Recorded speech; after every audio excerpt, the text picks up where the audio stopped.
नमस्कार दोस्तों, स्वागत है आप सभी का आपके अपने इस YouTube चैनल इंडियन खबरची पर।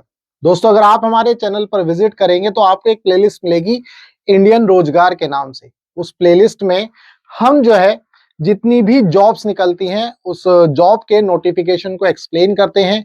क्या-क्या रिक्वायरमेंट होती है, क्या एलिजिबिलिटी है, वो सारी बातें जो है हम अपने वीडियो के माध्यम से जो भी जॉब के अंदर जो भी रिक्वायरमेंट है उसको एक्सप्लेन करते हैं।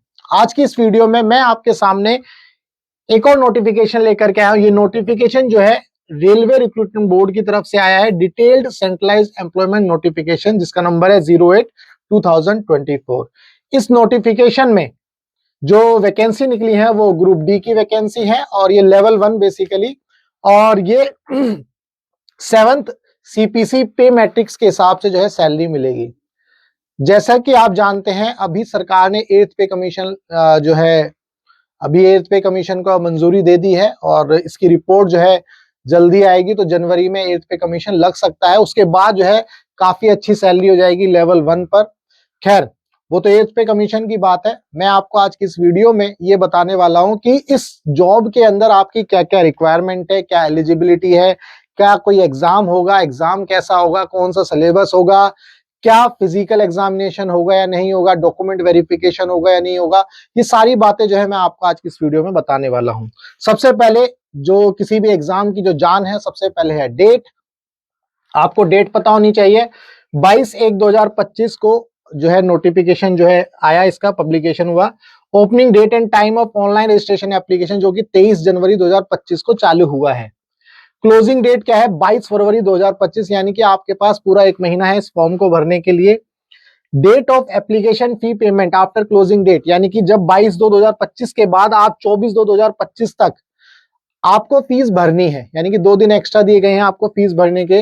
कुछ लोग ऐसा हो सकता है ना कि पहले जो है एप्लीकेशन फॉर्म भर दिया, उसके बाद जो पेमेंट करने वाला जो सेक्शन है वहां पर रोक दिया, सोचेंगे चलो ठीक है बाद में कर देंगे। अगर आप भूल जाते हैं तो ये 2 दिन आपको दिए गए हैं, बाकी आप पहले भी कर सकते हैं। Sorry. Date and time for modification window, अगर आपको कुछ भी मॉडिफिकेशन करना है तो वो 25/2/2025 से 6/3/2025 यानी कि 6 मार्च 2025 तक आप कर सकते हैं। चलिए आगे बढ़ते हैं। सबसे पहले आपको ये बात याद रखनी है कि लेवल 1 की वैकेंसी है और 7th सीपीसी के हिसाब से जो है आपको सैलरी मिलेगी। 7th सीपीसी में जो लेवल 1 पर जो सैलरी है लगभग 18,000 रुपए बनती है बेसिक पे। इसके बाद जो है उसमें एचआरए, डीए वो सब मिला करके जो है लगभग 28,000 रुपए के आसपास जो है सैलरी बनती है। चूंकि अगर 8th पे कमीशन आ जाता है तो जो बेसिक पे है, हम ऐसी उम्मीद लगा रहे हैं कि बेसिक पे लगभग 40-42,000 रुपए के आसपास हो जाएगा। उसके बाद जो है उसमें एचआरए ऐड होगा तो काफी अच्छी सैलरी बन जाएगी। खैर, इसमें अगर हम बात करें, जैसे कि यहाँ पर लिखा है 18,000 रुपए सैलरी है। मेडिकल स्टैंडर्ड भी आपको इसमें देखने होंगे क्योंकि इसमें मेडिकल स्टैंडर्ड चाहिए, क्योंकि ये एक टेक्निकल वैकेंसी है जिसमें मैकेनिकल, फिटर, कारपेंटर इस तरह की जो है वैकेंसीज है। यहाँ पर एज जो है 18 से 36 साल के बीच में होनी चाहिए और वैकेंसी है 32,438। जैसा कि मैंने आपको अभी बताया था कि लगभग 32,000 जो वैकेंसी है ये बहुत ज्यादा है। 32,438 वैकेंसी जो है रेलवे ने निकाली है, रेलवे रिक्रूटमेंट बोर्ड की तरफ से वैकेंसी आई है। आगे बात करें तो यहाँ पर जो सबसे इंपॉर्टेंट बात है वो यहाँ पर ये पहले भी मैंने बताई है कि 22 फरवरी 2025 जो है लास्ट डेट होगी। आपको तब तक जो है अपना फॉर्म भर लेना है। Candidate are advise to visit only official website. कोई जो है किसी फेक या फर्जी वेबसाइट में मत चले जाना, वो यहाँ पर आपको जो है बता रहे हैं, क्योंकि जॉब के रैकेट्स जो है बहुत चलते हैं, वो आपको याद रखना है। ये बहुत इंपॉर्टेंट बात है, जब भी आप इस पोस्ट के लिए अप्लाई करेंगे तो आपको अपना मोबाइल नंबर, आपको अपनी ईमेल आईडी अपने पास रखनी है, एक्टिव रखनी है, क्योंकि कोई भी एसएमएस, कोई भी नोटिफिकेशन, कोई भी इंफॉर्मेशन जो है मोबाइल नंबर या ईमेल आईडी पर ही आएगा। तो आपको ये ध्यान रखना है, आपको अपना मोबाइल नंबर और ईमेल आईडी एक्टिव रखनी है जब तक पूरा रिक्रूटमेंट प्रोसेस कंप्लीट नहीं हो जाता। इसके बाद एक और इंपॉर्टेंट बात, पहले आपको अपनी एलिजिबिलिटी चेक कर लेनी है, तभी आपको इस फॉर्म को अप्लाई करना है। अगर आप एलिजिबल नहीं है तो आप इस फॉर्म को ना ही भरिए तो अच्छी बात है, क्यों ही आप दूसरे का समय खराब करेंगे। तो सिलेक्शन ऑफ रेलवे यहाँ पर एक और बात है, यहाँ पर जो है आपको ऑप्शंस एक्सरसाइज करने हैं, यानी कि जहां जहां प्लेस ऑफ जो है पोस्टिंग यानी कि वैकेंसी, जहां जहां वैकेंसीज है आपको जो है उनको जब ऑनलाइन अप्लाई करेंगे तो वैकेंसीज आपको सिलेक्ट करनी है। तो आपने एक बार जो सिलेक्शन कर लिया वो फाइनल होगा, वो चेंज नहीं होगा। यहाँ पर जो है ये बात बोली जा रही है। मेडिकल फिटनेस बहुत जरूरी है, ये मैं आपको अभी बताऊंगा कि कौन कौन से मेडिकल स्टैंडर्ड्स हैं जिनको आपको पास करना है और किस वैकेंसी के हिसाब से कौन कौन से मेडिकल स्टैंडर्ड्स हैं, वो सारी बातें हम जो आज की इस वीडियो में करने वाले हैं। एज जैसा कि हम बता ही चुके हैं, एज लिमिट एज ऑन 1/1/2025 यानी कि जो भी एज का कैलकुलेशन होगा वो 1/1/2025 को मान करके होगा। ठीक है जी। जब आप एग्जाम सेंटर सिलेक्ट कर लेंगे उसके बाद कोई भी एग्जाम सेंटर के लिए जब आप बोलेंगे कि भाई चेंज कर दो तो वो नहीं होने वाला। जब आप ऑनलाइन अप्लाई करते हैं, जब आप इस वैकेंसी के लिए ऑनलाइन अप्लाई करेंगे तो आपको यहाँ पर दिख रहा है क्रिएट अकाउंट। आप इस वेबसाइट पर जाएंगे, रेलवे रिक्रूटमेंट बोर्ड की वेबसाइट पर, तो वहां पर क्रिएट अकाउंट का ऑप्शन आपको मिलेगा। अगर आपने पहले से ही कोई अकाउंट बना रखा है उस वेबसाइट पर तो आपको अकाउंट बनाने की जरूरत नहीं है। कब? जब 2024 में बनाया होगा। हो सकता है 23 में बनाया होगा तो आपको दोबारा बनाने की जरूरत पड़ सकती है। 24 में बनाया तो जरूरत नहीं है, आप उसी अकाउंट के जरिए जो है इस फॉर्म को फिल कर सकते हैं। जैसा कि मैंने पहले बोला कि फॉर्म को फिल करते वक्त आपके पास मोबाइल नंबर और ईमेल आईडी एक्टिव होने चाहिए। आपका मोबाइल नंबर आधार से लिंक होना चाहिए क्योंकि यहाँ वेरिफिकेशन होगा आधार से, ये बात आपको याद रखनी है। इसके बाद जो फीस है, फीस भी यहाँ पर 250 रुपीज नॉन रिफंडेबल। अच्छा, ये कौन सी फीस है? ये वो फीस है जब आप मान लो आपने फॉर्म भर दिया, अब आपको लगता है कि हम कोई मॉडिफिकेशन करना चाहते हैं, ठीक है, कहीं पर आपको लगता है कोई मिस्टेक हो गई है, तो वो मॉडिफिकेशन आप कर सकते हैं 250 रुपए की फीस दे करके। लेकिन मोबाइल नंबर और ईमेल आईडी में कोई भी चेंज नहीं होगा, ये आपको ध्यान रखना है। 6/3/2025 यानी कि मार्च 2025, 6 मार्च 2025 के बाद अगर आपको कोई, आप चाहते हो कि इसके अंदर कोई मॉडिफिकेशन करें तो वो पॉसिबल नहीं होगा, तो ध्यान रखना है। यहाँ पर हेल्पलाइन नंबर और इन्होंने अपना जो ईमेल आईडी दिया है, पता नहीं चलते नहीं चलते वो आप देख लेना। माल प्रैक्टिसेस, जब आप एग्जाम देने जाएंगे तो कोई भी माल प्रैक्टिसेस नहीं करेंगे, यानी कि फर्रे चीटिंग वगैरह आपको नहीं करनी है। बैन आइटम में जैसा कि आपको पता है मोबाइल नंबर, पेजर और ये सब आपको यूज नहीं करना है। अगर आपने ऐसा कुछ किया तो आपका जो कैंडिडेचर है यानी कि आपकी जो एप्लीकेशन है वो रद्द कर दी जाएगी। स्टेजेस ऑफ एग्जाम, ये बहुत इंपॉर्टेंट है। एग्जाम कितने स्टेज में होने वाला है?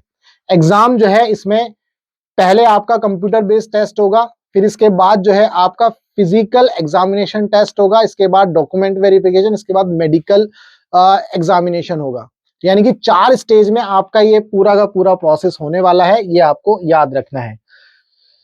कॉल लेटर आएगा आपके पास जब आपका जो है पहले मान लो आपका ये स्टेज ऑफ एग्जाम में मान लो कंप्यूटर बेस्ड टेस्ट हो गया क्लियर, तो उसके बाद कॉल लेटर आएगा। कॉल लेटर वगैरह सब आपको वेबसाइट के थ्रू ही आपको चेक करना है, ठीक है।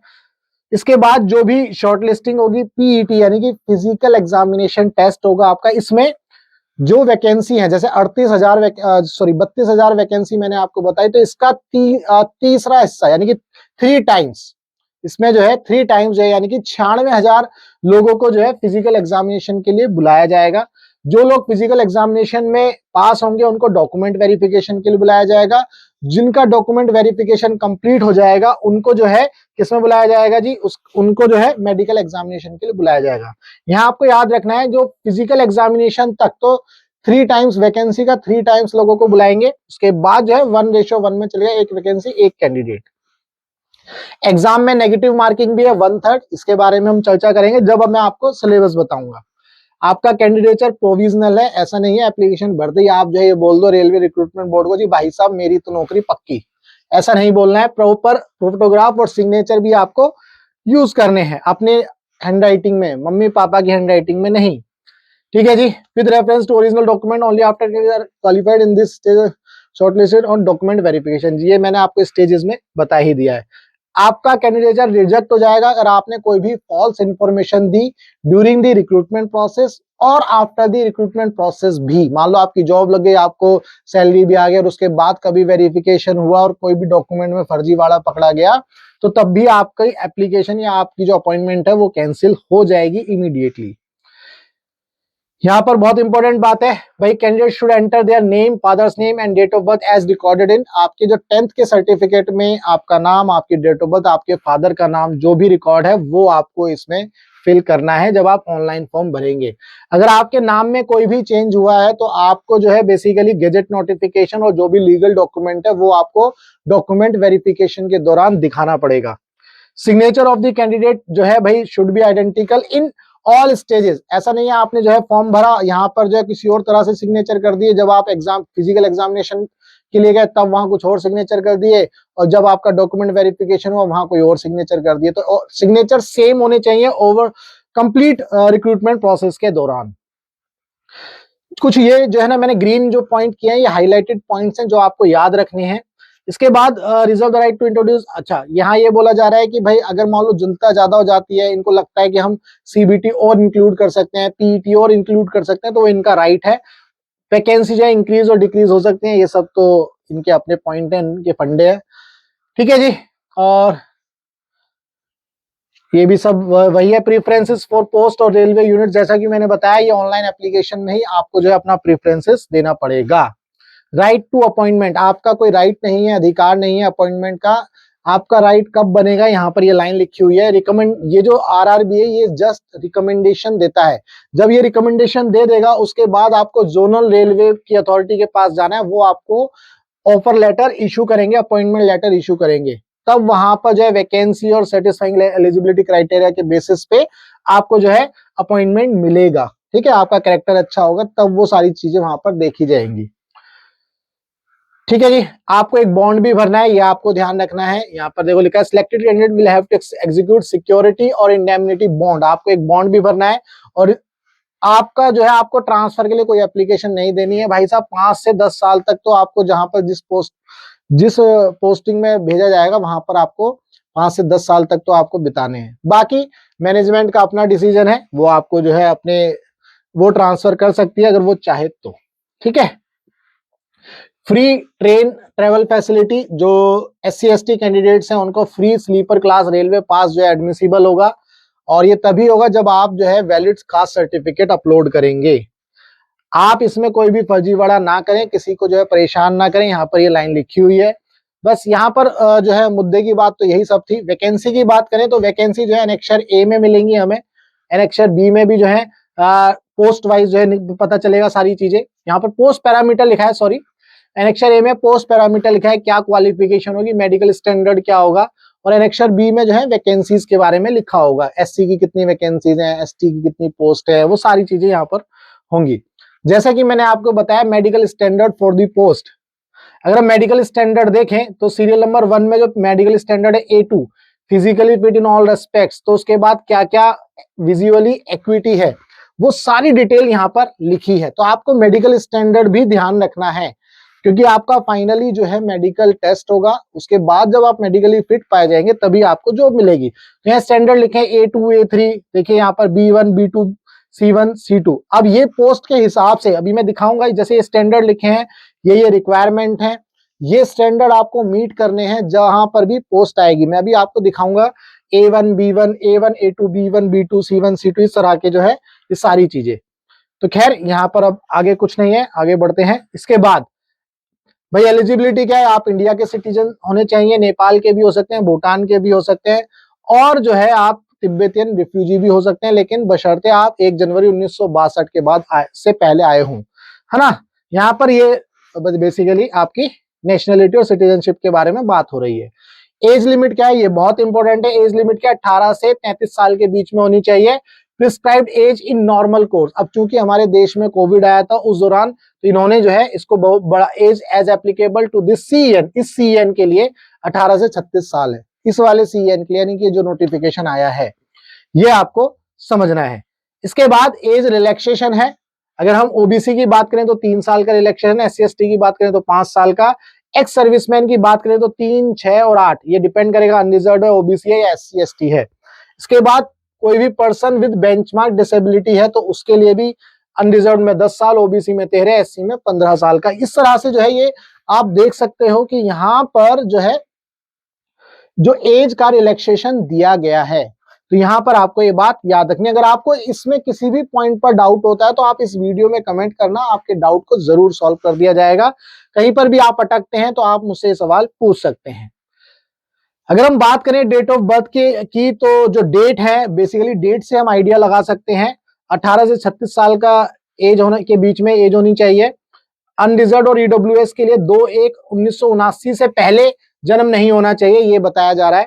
2/1/1986 से पहले ओबीसी नॉन क्रीमी लेयर की जो बर्थ है, इससे पहले नहीं होना चाहिए। एससी एसटी का 2 जनवरी 1984 से पहले का नहीं होना चाहिए। ठीक है, upper limit of date of birth not earlier than this, इससे पहले का नहीं होना चाहिए। ऐसी लास्ट जो लिमिट है 1/1/2007, आपका जो डेट ऑफ बर्थ है इस डेट और इस डेट के बीच में होना चाहिए, या इस डेट और इस डेट के बीच में होना चाहिए अगर आप ओबीसी में हैं, इस डेट और इस डेट के बीच में होना चाहिए अगर आप एससी एसटी में हैं तो।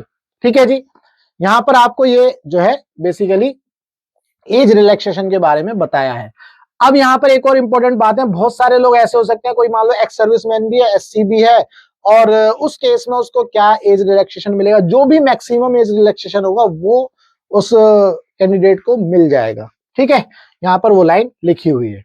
इसके बाद एजुकेशनल क्वालिफिकेशन, ये बहुत इंपॉर्टेंट है भाई। एजुकेशनल क्वालिफिकेशन जहां पर भी हम एनेक्सर ए में पढ़ेंगे वहां क्वालिफिकेशन लिखी हुई है।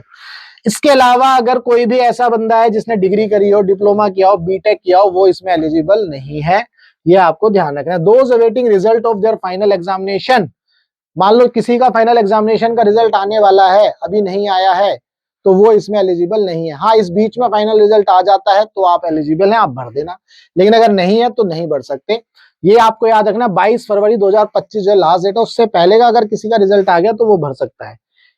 ठीक है जी, बाकी यहाँ पर एक स्पेसिफिक जो है एक सुप्रीम कोर्ट के ऑर्डर के बारे में लिखा हुआ है कि उस केस में जो कैंटीन स्टाफ था एमबी डिवीजन का और NR Mumbai MB division NR का, उसको अलाउ किया गया है इस एप्लीकेशन के लिए, उसकी जरूरत हमें नहीं है। ठीक है जी, एग्जामिनेशन फीस क्या है, जो जनरल के लोग हैं उनके लिए 500 रुपए की फीस है। इसके बाद PWD, female, transgender, ex serviceman, SC ST, उनके लिए 250 रुपए की फीस है। मोड ऑफ पेमेंट क्या है जी, ऑनलाइन है, चाहे आप नेट बैंकिंग से यूज करो, डेबिट से यूज करो, क्रेडिट कार्ड से यूज करो, यूपीआई से यूज करो, किसी भी तरह से यूज करो। ठीक है, इसके बाद एक बार फीस आपकी सबमिट हो गई तो आपको पैसे वापस नहीं मिलने वाले। ठीक है, आपकी अगर एप्लीकेशन रिजेक्ट भी होती है तब भी फीस वापस नहीं मिलेगी, ध्यान रखना है आपको।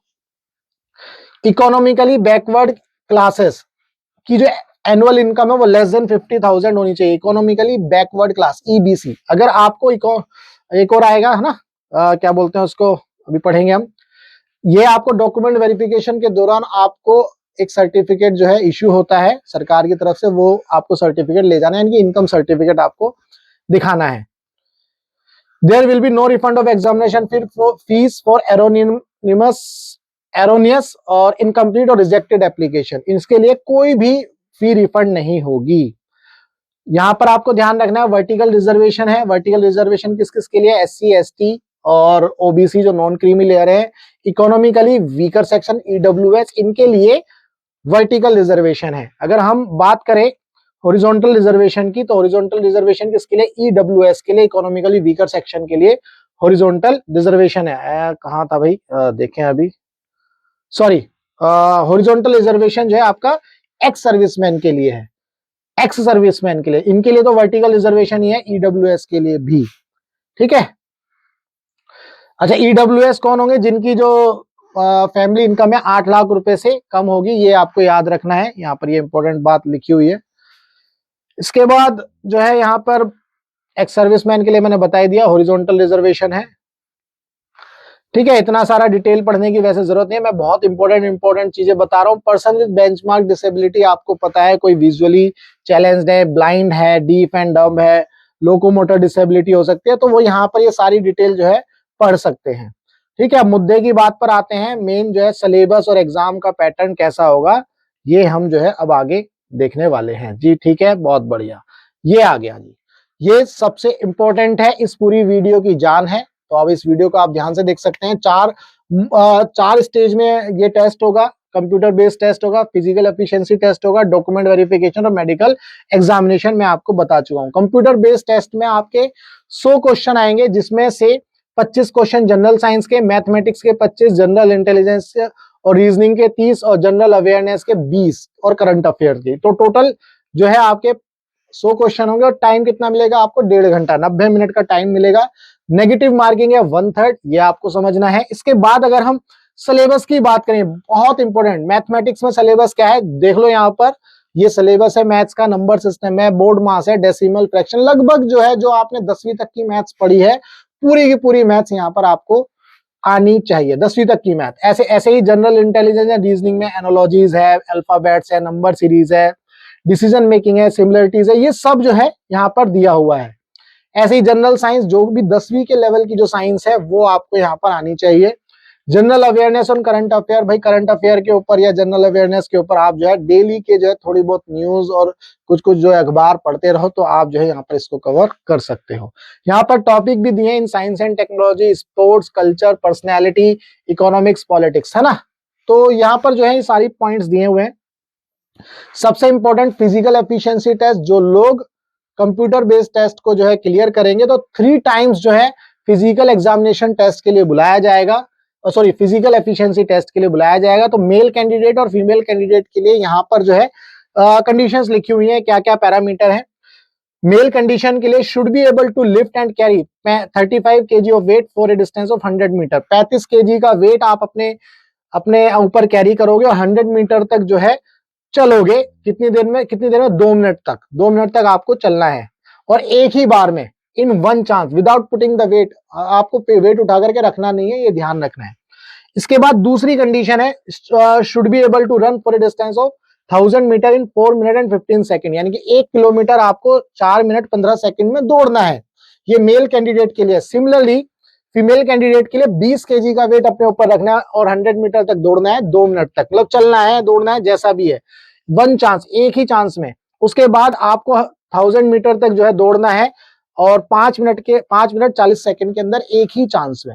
ये 2 स्टेज में हो रहा है, मेल का भी पहला स्टेज दूसरा स्टेज, पहला स्टेज दूसरा स्टेज, ये आपको समझना है। ये लाइन यहाँ पर लिखी हुई है, physical efficiency test consist of 2 stage. पहले आपको वेट अपने ऊपर कैरी करना है और जो है 100 मीटर तक चलना है। उसके बाद जो दूसरा स्टेज है जिसमें 1 किलोमीटर तक आपको रन करना है। एक्स सर्विसमैन जो है इससे एग्जेम्प्टेड है, ये आपको ध्यान रखना है।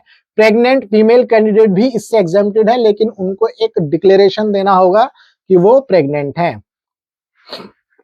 ट्रांसजेंडर कैंडिडेट, जो फीमेल का फिजिकल एफिशिएंसी टेस्ट है वो ट्रांसजेंडर के लिए एप्लीकेबल होगा।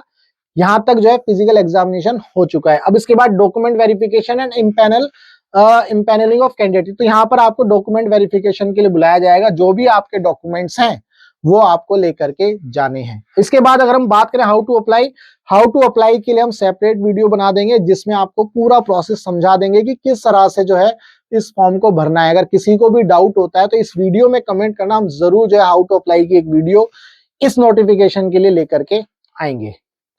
अब हम बात करते हैं आगे, अब हम सीधा मुद्दे की बात पर जाने वाले हैं। अब आगे इसमें कुछ ऐसा है नहीं डिटेल में पढ़ने वाला। डिटेल्स ऑफ वेरियस आरआरबी, कौन कौन से आरआरबीज हैं यहाँ पर डिटेल लिखी हुई है, इसकी इतनी जरूरत नहीं है। आपको जो सिलेबस था वो बहुत इंपॉर्टेंट था, कितने पेपर आ रहे हैं, मतलब क्या क्या टॉपिक आ रहे हैं, वो ज्यादा इंपॉर्टेंट था। अब इसके बाद ये कुछ फॉर्मेट्स हैं, जैसे अगर कोई SC ST कैंडिडेट है तो उसको एनेक्सर 1 का ये फॉर्मेट है। देखो इस फॉर्मेट में जो उसके पास सर्टिफिकेट होना चाहिए, ठीक है जी, ये OBC नॉन क्रीमी लेयर का सर्टिफिकेट का फॉर्मेट है। इसके बाद ये self declaration bye OBC non creamy layer candidate का ये सेल्फ डिक्लेरेशन है। यहाँ पर आपको ये ध्यान रखना है, ये फॉर्मेट्स बेसिकली दिए हुए हैं। अगर हम इनके ऊपर चर्चा भी ना करें, आप इस नोटिफिकेशन में देख सकते हैं कौन कौन से जो है फॉर्मेट्स हैं। जैसे कि आपका मैंने बताया फिजिकल PWD वाला जो कैंडिडेट है ना, कहाँ गया जी, पर्सन विद डिसेबिलिटी वाला, फिजिकली चैलेंज्ड वाला जो क्या बोलते हैं फॉर्मेट है, वो आपको ध्यान रखना है ना। हर तरह से दिया, जैसे देखो 40% डिसेबिलिटी का ये फॉर्मेट है, इस तरह से सारे फॉर्मेट्स हैं। खैर हम इनके ऊपर चर्चा नहीं करते, ये आप जो है यहाँ से इन फॉर्मेट्स को देख सकते हो। अब हम आगे बढ़ते हैं कि जो एलिजिबिलिटी है ये बहुत इंपॉर्टेंट है यहाँ पर, और इसके बाद वैकेंसी वाइज बहुत इंपॉर्टेंट है। ये पोस्ट पैरामीटर जो एनेक्सर A में दिए गए हैं, जैसे कि मान लो यहां पर, जैसे मान लो कोई असिस्टेंट है, डिपार्टमेंट SNT और सब डिपार्टमेंट प्रोडक्शन होगा, सिग्नल होगा, वर्कशॉप होगा, तो यहाँ मेडिकल स्टैंडर्ड देखो C1 लिखा है, B1 लिखा है, C1 इस तरह से जो ये मेडिकल स्टैंडर्ड लिखे हैं। अब इनकी जो डिटेल थी वो वहां पर दी हुई थी, जो इससे पहले मैंने आपको समझाया था, वहां से वो डिटेल जो है देख लेना, तो आपको ये समझ में आ जाएगा कि आप जो है कौन से पैरामीटर में मैच कर रहे हो, कौन से पैरामीटर में फॉल कर रहे हो। अगर आप वो सारी चीजें कर पाते हो तो आप मेडिकली जो है फिट है, मतलब उस पोस्ट के लिए। तो यहाँ पर आप देख सकते हो नेम ऑफ द पोस्ट और मेडिकल स्टैंडर्ड। यहाँ पर मिनिमम एजुकेशन क्वालिफिकेशन है 10th पास और ITI और इक्विवेलेंट और नेशनल अप्रेंटिसशिप सर्टिफिकेट भी आपके पास होना चाहिए, ग्रांटेड बाय NCVT। ठीक है, तो यहाँ पर जो है ये आपका पोस्ट के हिसाब से पोस्ट पैरामीटर्स जो है ये लिखे हुए हैं, क्या क्या मैंने आपको बता दिए। इसके बाद जो है अगर हम वैकेंसीज वाइज देखें तो ये बहुत इंपॉर्टेंट है। वैकेंसी क्या है भाई, वेस्टर्न रेलवे मुंबई में क्या वैकेंसीज है, ये सारे, ये बेसिकली सिग्नल एंड ट्रांसमिशन ऐसे करके इसका नाम है शायद, SNT। ये सारी जो है पोस्ट वाइज वैकेंसी यहाँ पर दी गई है। ठीक है, तो टोटल जैसा कि मैंने बोला 32,000 वैकेंसी है। तो जैसे मुंबई के अंदर ये वैकेंसीज हैं, इसके बाद जयपुर के अंदर ये वैकेंसीज हैं, आप यहाँ पर जो है वैकेंसीज देख सकते हैं।